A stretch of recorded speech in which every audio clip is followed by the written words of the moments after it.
In this session, we explore the concept of the self, how a false ego identity differs from the true spirit.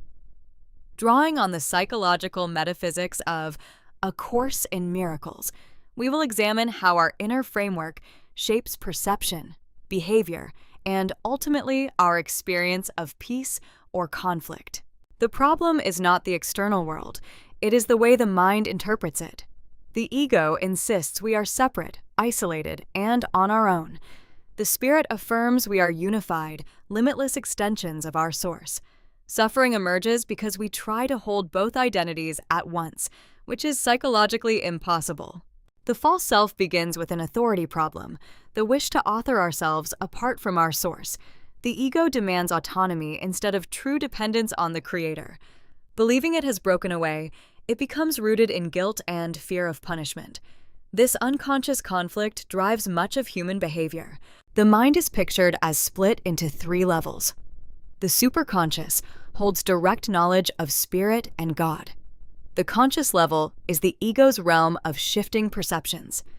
The unconscious contains our true impulses, yet they are buried under repressed guilt.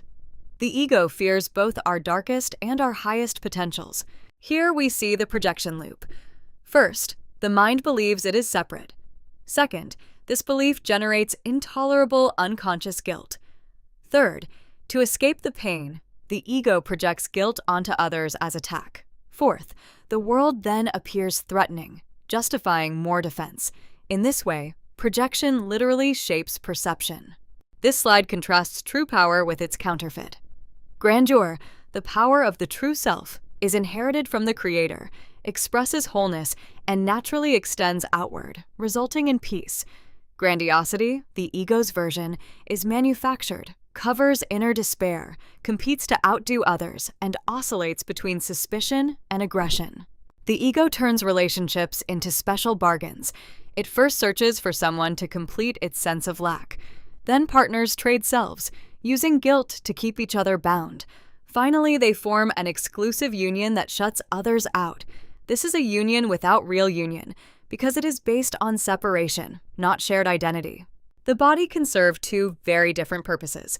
For the ego, it is home base for separation, equated with the self, and used to attack, limit communication, and prove vulnerability. For the spirit, the body is neutral, a temporary learning device used solely to extend communication, understanding, and healing to others. Our true identity is the spirit, not the ego. The spirit is completely full, lacking nothing, because its source does not know unfulfillment. It is continuous, never separate or interrupted. Most importantly, it is incapable of attack. In its natural state, the mind can only love and create. Genuine radiance is never sorrowful. This slide contrasts perception and knowledge. Perception, the ego's domain, rests on judgment, interpretation, and separation. It is variable, time-bound, and driven by fear.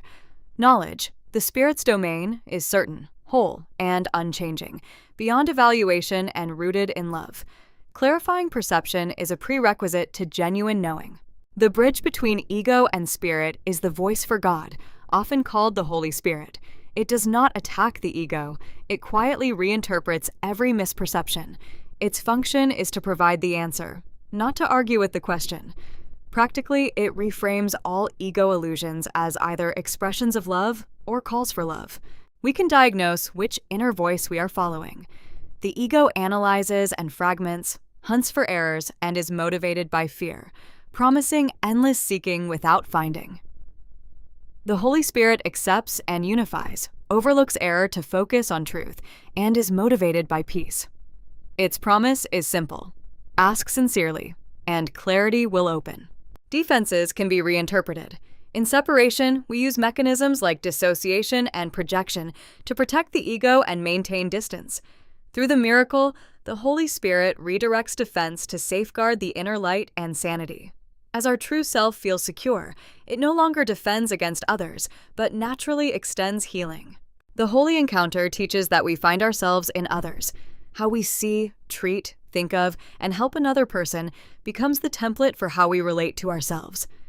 Every meeting is therefore another opportunity for shared salvation. We cannot discover our true identity by focusing only on our individual story. The ego's self-concept is not fought but quietly relinquished when we see it has no real substance. Our identity is a clear mirror in which divine truth shines. We are invited to withdraw attention from the ego's dark glass and affirm instead, "I will not look there, because my reality is light, not fear."